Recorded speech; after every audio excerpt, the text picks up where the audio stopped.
লেখক সুপ্রিয় ভট্টাচার্যের সম্মান। বিয়েটা আমার সোশ্যাল ম্যারেজই হয়েছিল। রীতিমতো শ্বশুর আর শাশুড়িমা পছন্দ করে নিয়ে এসেছিলেন আমাকে। তারপরও বিয়ের 2 বছর হতে চলল, শাশুড়িমা কেন যে এখনও আমার সঙ্গে এমন ব্যবহার করেন বুঝতে পারি না। গতকাল রাত থেকে শরীরটা কেমন ম্যাজ ম্যাজ করছিল। আজ সকাল থেকে দেখছি গায়ে বেশ জ্বর।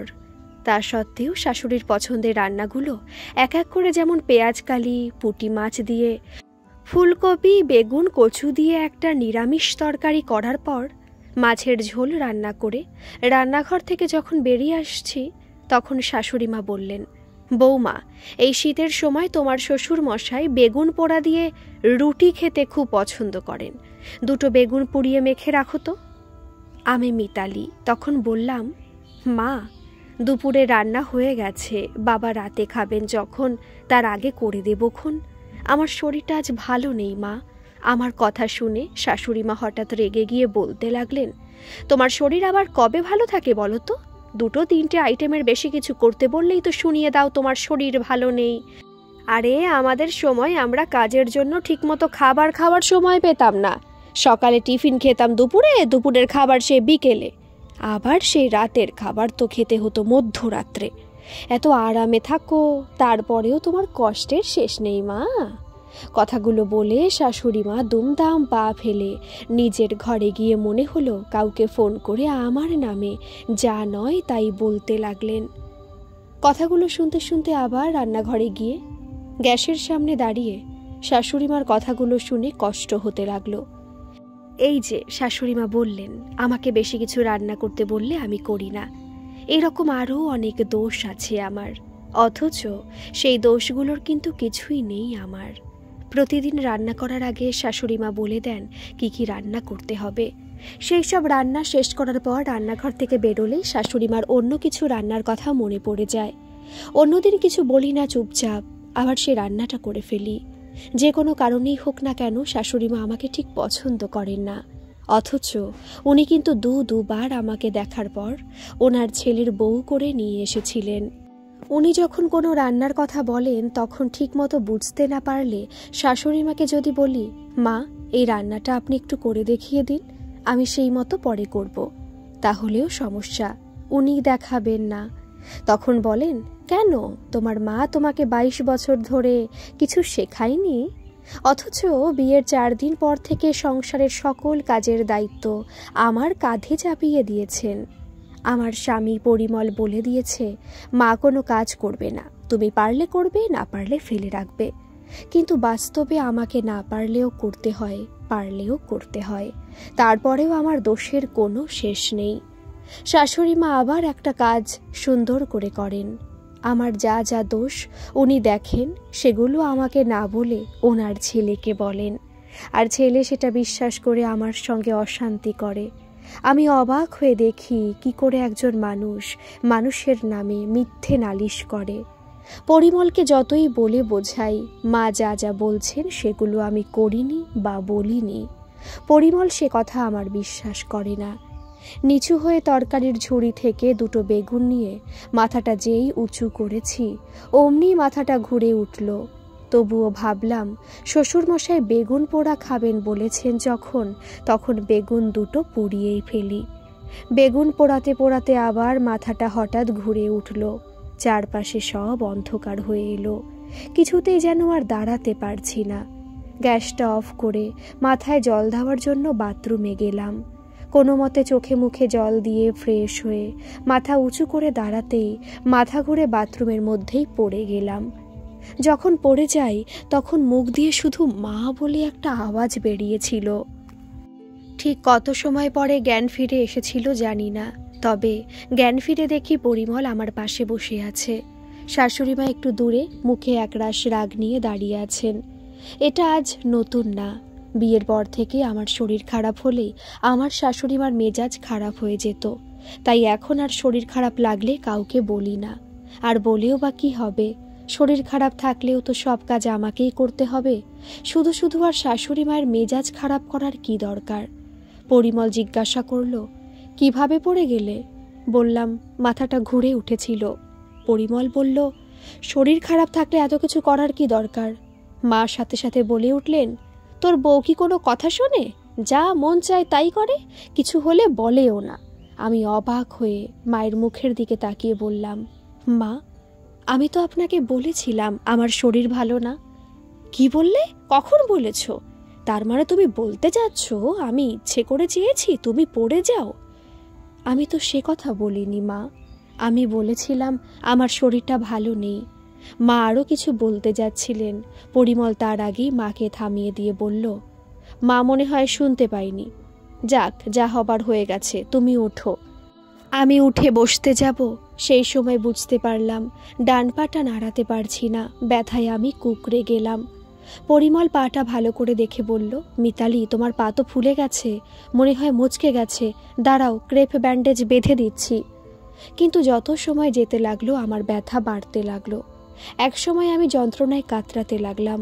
আমাকে কাতরাতে দেখে পরিমল একটু বিরক্ত হয়ে বলল, চলো তোমাকে ডাক্তারের কাছে নিয়ে যাই, মনে হচ্ছে তোমার পাটা ভেঙেছে।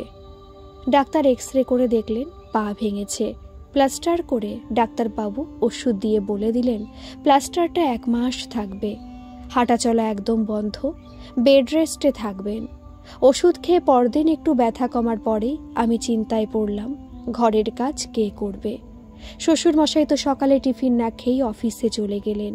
পরিমল বাইরে থেকে পাউরুটি নিয়ে এলে তাই দিয়ে আমরা সকালে টিফিনটা করে নিলাম।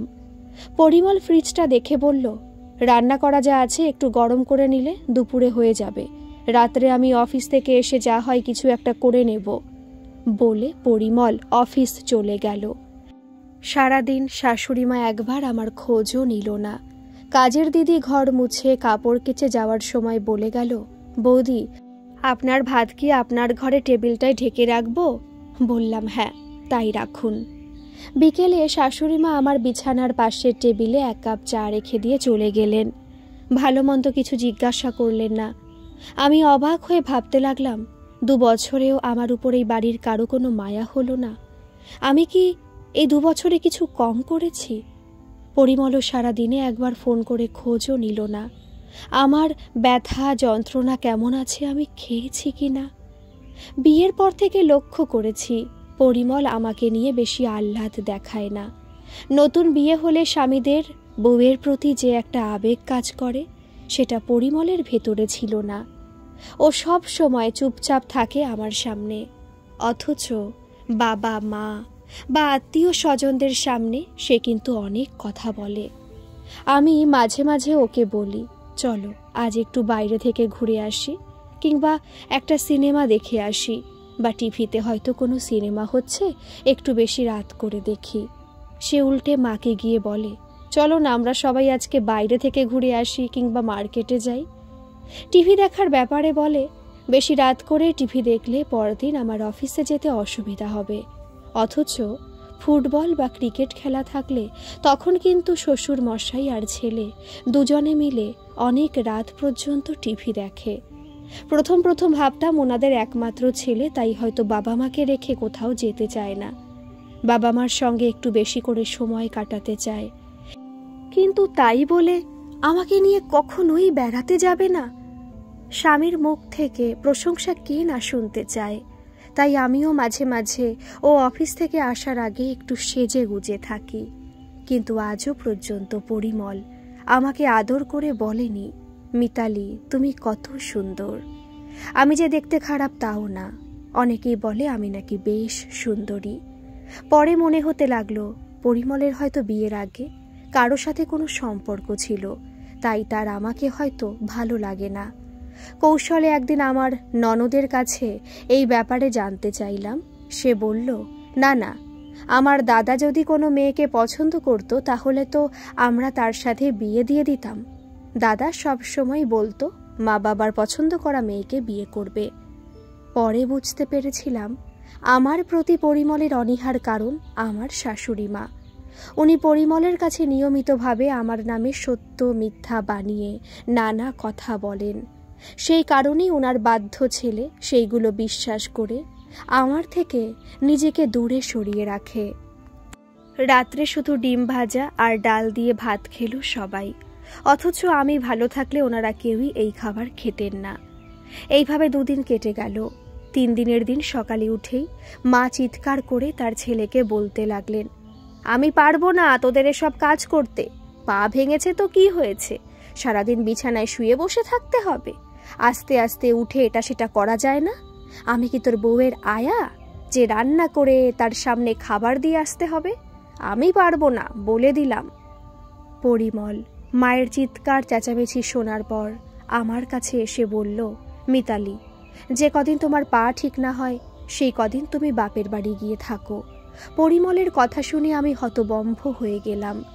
এই 2 বছরে আমার যত খারাপই লাগুক, আমি কখনো পরিমলের মুখের ওপর কথা বলিনি। ওকে শুধু আমার কথাগুলো বোঝাতে চেষ্টা করেছি, কিন্তু আজ আর নিজেকে ধরে রাখতে পারলাম না। রাগে ক্ষোভে আমিও চিৎকার করে পরিমলকে বললাম, আমি অসুস্থ বলে আমাকে বাপের বাড়ি যেতে হবে কেন? কই, কয়েকদিন আগে আমার বৌদি যখন অসুস্থ হয়েছিল তাকে দেখাশোনা করার জন্য তার কাছে যেতে চেয়েছিলাম, তোমরা সেদিন যেতে দাওনি। উল্টে তোমার মা সেদিন আমাকে বলেছিল, তুমি তোমার বৌদিকে দেখতে যাবে, আমাকে দেখবে কে তখন? সেদিন বৌদিকে দেখতে যেতে পারিনি, আজ কেন যাব?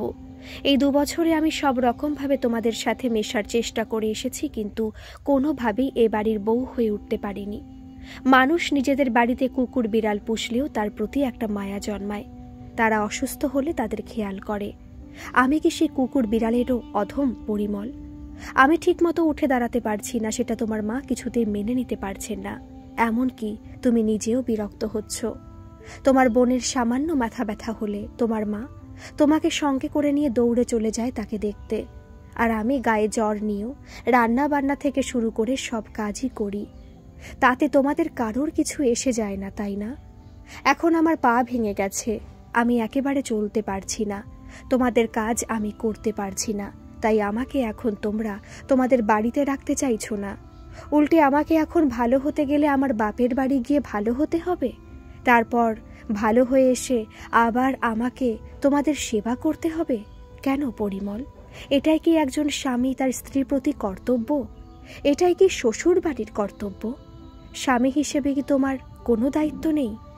একটানা কথাগুলো বলে একটু দম নিয়ে কিছু সময় চুপ করে থেকে মাথা ঠান্ডা করে আবার বললাম, আমি অনেক চেষ্টা করেছি তোমাদের আপন হতে, কিন্তু সফল হতে পারিনি।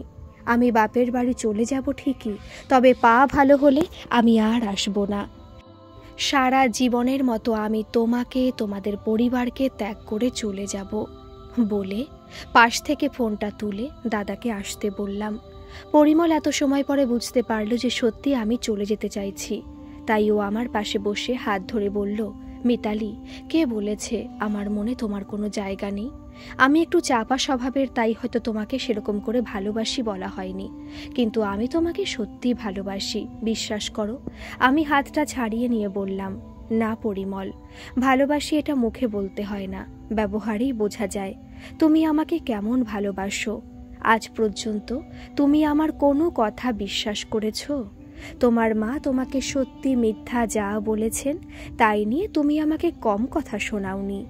আমি বারবার তোমাকে বোঝাতে চেয়েছি, তোমার এরকম ব্যবহারে তোমার সাথে আমার দূরত্ব সৃষ্টি হচ্ছে, কিন্তু তুমি আমার কোনো কথায় কান দাওনি। কই, আমি তো তোমাকে কখনো বলিনি তুমি তোমার মা বাবা বোনকে ভালোবেসো না। এমন তো না আমাকে ভালোবাসলে ওনাদের ভালোবাসায় কম পড়ে যাবে। বাবা মায়ের প্রতি ভালোবাসা আর বউয়ের ভালোবাসা কি এক? 2 বছরেও তোমার ভেতরে যখন আমি ঢুকতে পারিনি, 12 বছরেও ঢুকতে পারবো না। তাই শুধু শুধু এক ছাদের নিচে থাকার কোনো মানে হয় না। শাশুড়িমা বোধহয় দরজার বাইরে দাঁড়িয়ে সব শুনছিলেন। তিনি হঠাৎ ঘরে ঢুকে বললেন, কি হয়েছে বৌমা, কি বলছো তুমি? পরিমলের সাথে আর থাকবে না কেন? কি এমন হয়েছে? এক সংসারে থাকতে গেলে অনেক কিছু মেনে নিতে হয়। আমি সব সময় তোমাদের ভালো চেয়েছি। শাশুড়িমার দিকে তাকিয়ে বললাম, কি ভালো চেয়েছেন মা? আপনি যে আপনার ছেলের কাছে আমার নামে মিথ্যে নালিশ করেন সেটাকে ভালো চাওয়া বলে। কেন এরকম করেন? আপনি ভালো করেই জানেন আপনার ছেলে আপনার কথা অন্ধের মতো বিশ্বাস করবে। আপনার ধারণা ছেলেকে বশে রাখলেই আপনার হাতে সব কিছু থাকবে, তাই ছেলেকে সবসময় আপনি আমার থেকে দূরে সরিয়ে রাখার চেষ্টা করেছেন। আর দেখুন, আপনার সেই চেষ্টা আজ সফলও হয়েছে। আর আপনি অন্তত মানিয়ে নেওয়ার কথা বলবেন না। আমি সব ছেড়ে চলে যাচ্ছি। মানিয়ে নিতে আমি তো এই 2 বছর ধরে বহু চেষ্টা করেছি, আপনিই বলুন কোনো লাভ হয়েছে কি? আমি জানি ভবিষ্যতেও হবে না। আসলে আপনি চেয়েছিলেন ছেলের বিয়ে দিয়ে বাড়িতে একটা শিক্ষিত সুন্দরী কাজের লোক নিয়ে আসবেন, যে মুখ বুজে সব কাজ করবে। কিছুটা সফল হয়েছিলেনও, কিন্তু আপনি নিজে মানিয়ে নিতে পারেননি। আজ যদি আমার মতো আপনার মেয়ের অবস্থা হতো, তাহলে সেটা মেনে নিতে পারতেন? আসলে আমাদের দেশের মেয়েদের মানিয়ে নিতে নিতে দেওয়ালে পিঠ ঠেকে যায়। ততদিনে তাদের 2-1টা সন্তান জন্ম নেয়। তাদের মধ্যে কেউ কেউ ডিভোর্সের চিন্তা করে, কেউ কেউ সংসারের মধ্যে থেকেও মরতে মরতে বেঁচে থাকে। তারপর সন্তানরা বড় হয়ে দেখে এই বাড়িতে মায়ের কোনো সম্মান নেই। তারাও আর তাদের মাকে সম্মান করতে পারে না, কারণ তারা তো জন্মের পর থেকেই মায়ের অসম্মান দেখতে অভ্যস্ত হয়ে যায়। তাই যে সম্পর্কে সম্মান নেই, সন্তান হবার আগেই আমি সেই সম্পর্ক থেকে নিজেকে মুক্ত করতে চাই। মরতে মরতে বেঁচে থাকতে চাই না, আমি বাঁচার মতো করে বাঁচতে চাই। আমার কথাগুলো ছেলের সামনে শাশুড়িমার হজম করতে অসুবিধা হচ্ছে, কিন্তু কিছু বলতে পারছেন না। আর পরিমল আমার দিকে হা করে তাকিয়ে আছে। তার বোধহয় এখনো বিশ্বাস হচ্ছে না মিতালি এতটা রাগ করতে পারে।